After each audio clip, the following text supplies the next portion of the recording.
El Jocote. Si toma usted el camino de la calle Prolongación Allende rumbo a Arroyo Hondo, a escasos metros de la Unidad Deportiva Manuel H. Gómez Cueva o Unidad Nueva, al costado izquierdo del camino encontrará usted un trapiche panochero llamado El Jocote, mudo testigo del gran auge azucarero que vivió nuestra ciudad. En un pequeño espacio de terreno cercado con lienzo de alambre de púas, aún permanece de pie estos muros de ladrillo muy conservados todavía, no obstante a las inclemencias del tiempo. ¿Cuándo y quién los mandó construir? No lo sabemos.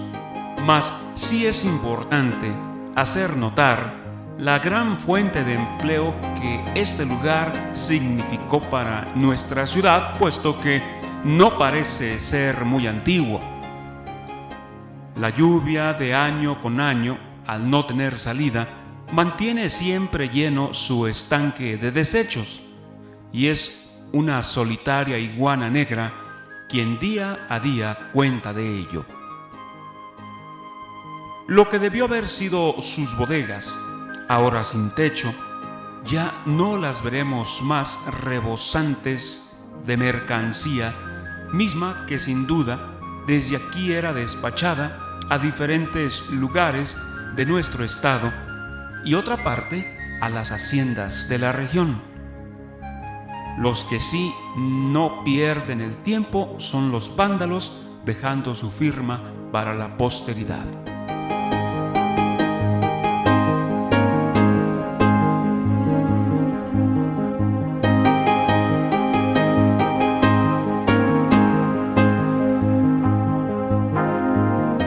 El Jocote se resiste a morir.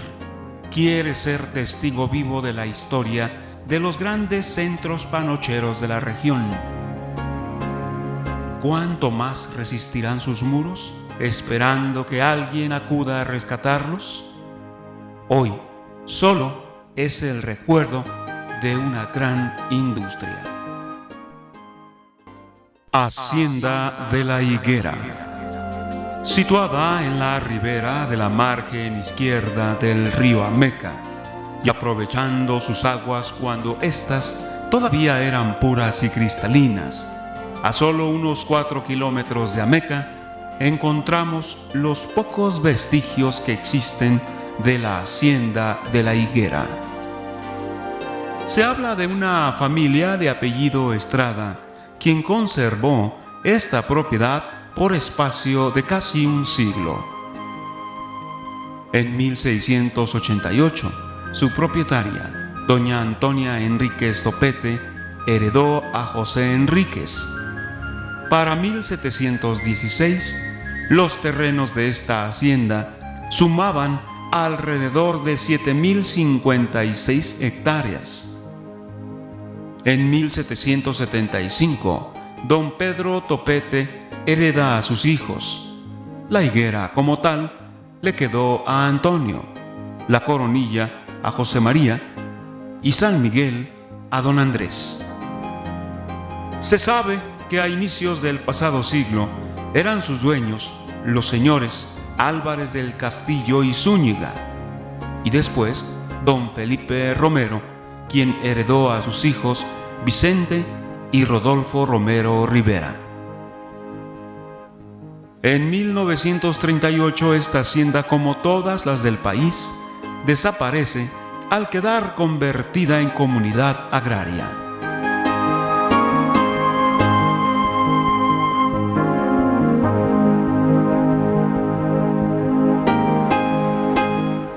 Aunque solo su templo perdura en el transcurrir del tiempo, el casco de la hacienda se encuentra totalmente en ruinas.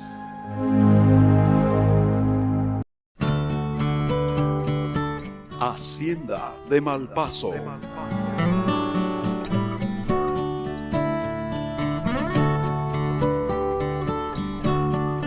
poblado de Malpaso se encuentra a escasos 5 kilómetros al poniente de su cabecera municipal, Ameca, Jalisco. En cuanto a esta hacienda, no existen datos específicos que nos permitan conocer su pasado. Sin embargo, quiero pensar que debió haber sido muy floreciente como las demás del valle. Poseedora de una gran extensión de terreno, ganado y carretas para la comercialización de sus productos, dicha hacienda debió pertenecer en un tiempo a la familia Corcuera, dueños también de las haciendas de San Miguel, San Diego, Bellavista y otras más. En los terrenos de la hacienda de Malpaso la Pequeña aún permanecen erguidos una pequeña torre como campanario y parte de lo que debió haber sido el altar principal de su templo,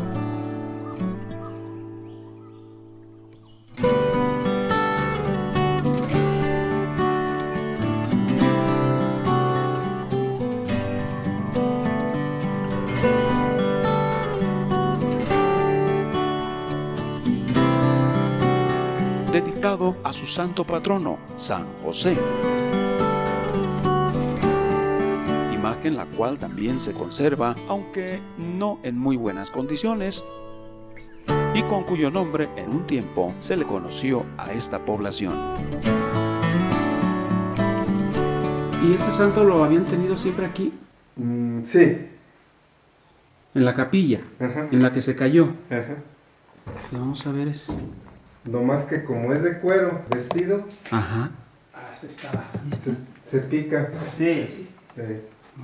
Más de 300 años esta imagen. Vean ustedes cómo se conserva todavía. Ujú. Es de madera el centro y el vestuario es de...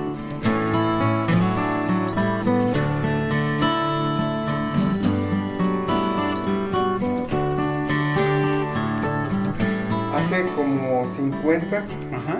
yo trasquilaba borregas aquí arriba. Las amarraba las patas y... Ahora, ¿qué le hacían a la lana? ¿La utilizaban? Nomás hacían cobijas. Ah, Eh, eso sí. Para eso se utilizó el banco este. Hace 50 años. No, sabrá Dios desde cuándo. Ahí tiene rastro de que lo trajeron de muy lejos arrastrando con alguna mula. Ahí tiene, le dejaron ahí un pedazo.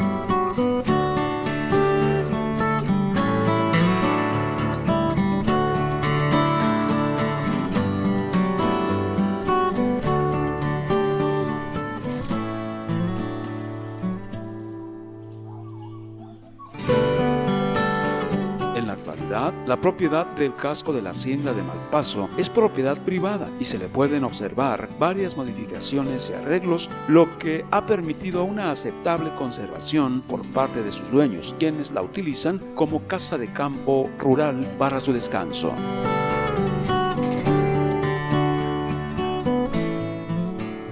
Hacienda de Malpaso.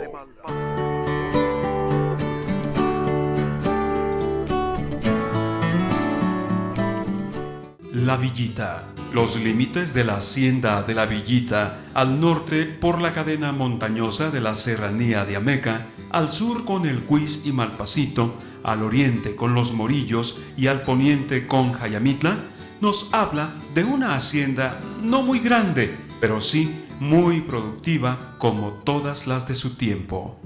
En cuanto al origen de esta hacienda, la investigación nos lleva a finales del siglo antepasado, cuando sus dueños eran los esposos, el doctor José María Fregoso y la señora Ernestina Astiazarán. Como solía suceder, estas propiedades pasaban de generación en generación, apareciendo luego en la lista de propietarios Lino Fregoso Astiazarán y su esposa Juana Ramos. Ya para inicios del pasado siglo, sus dueños eran don Justino Guzmán y su esposa Elisa Soltero.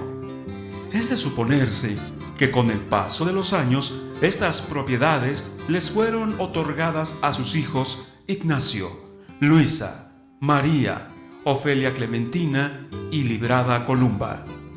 Para el año de 1910, quizá la época de oro de las haciendas, la villita contaba con más de 2,000 reses, 125 yuntas de bueyes, alrededor de 300 caballos y 20 carretas para el acarreo de sus productos agropecuarios, los cuales sumaban 3,000 hectolitros de maíz, 300 de frijol, 80 surcos de caña de azúcar y algo así como 400,000 plantas de mezcal, las cuales generaban un promedio de 8 barriles diarios de licor, o sea, alrededor de 2,900 por año.